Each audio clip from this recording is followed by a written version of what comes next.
সিলেটের আলিয়া মাদ্রাসা মাঠে বক্তব্য রাখছেন বিএনপি চেয়ারম্যান তারেক রহমান। আজকে 2026 সালের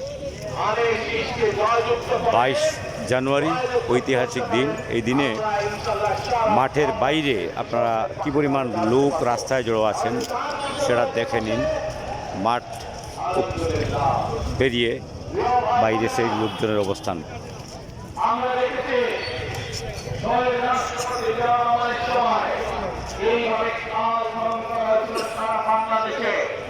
এবং সেই খাল খনন করার মাধ্যমে কৃষকদের সেচ সুবিধা সহ মানুষের পানির সমস্যার সমাধান হয়েছিল।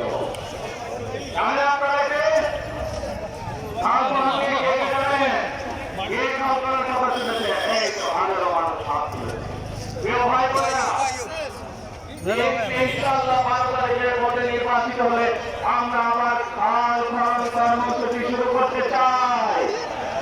সারা দেশে সিলেটের মানুষ সারা দেশে খাল খনন শুরু করতে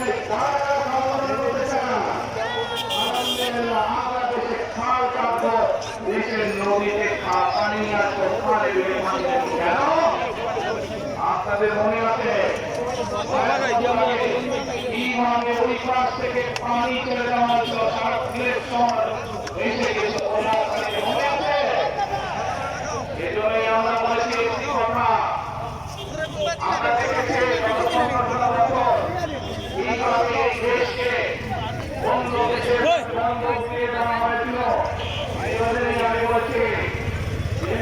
আমি আপনাদেরকে দেখাবো আজকে যতদূর যায় চোখ ততদূর মানুষ। আমি দাঁড়িয়ে পড়া গলির মুখ থেকে একদম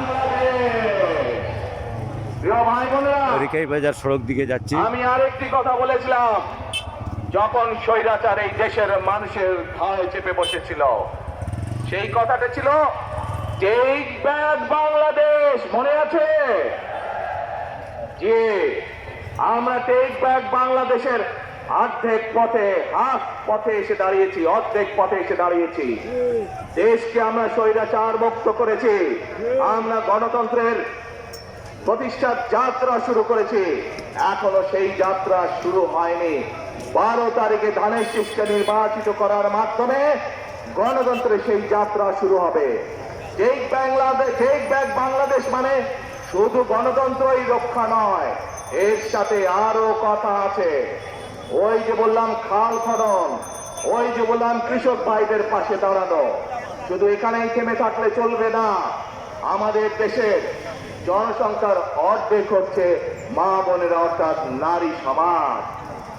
এই মা বোনদের কাছে আমি মাঠ থেকে অনেক দূরে। 12 তারিখে ধানের শীষ নির্বাচিত হলে আমরা তাদের কাছে তাদেরকে স্বাবলম্বী করে গড়ে তোলার জন্য, এখানে আপনাদের যাদের সংসার আছে জানেন, স্বামী স্ত্রী দুইজনে মিলে সংসার সুন্দর হয়, যাতে আমাদের মায়েরা আপনাদের পাশে, বোনেরা আপনাদের পাশে থেকে সংসারকে সচ্ছলভাবে গড়ে তুলতে পারে। আমরা গ্রামে গ্রামে শহরে শহরে সকল পরিবার যারা আছে, সকল পরিবার থাকে ফ্যামিলি কার্ড পৌঁছে দিতে চাই।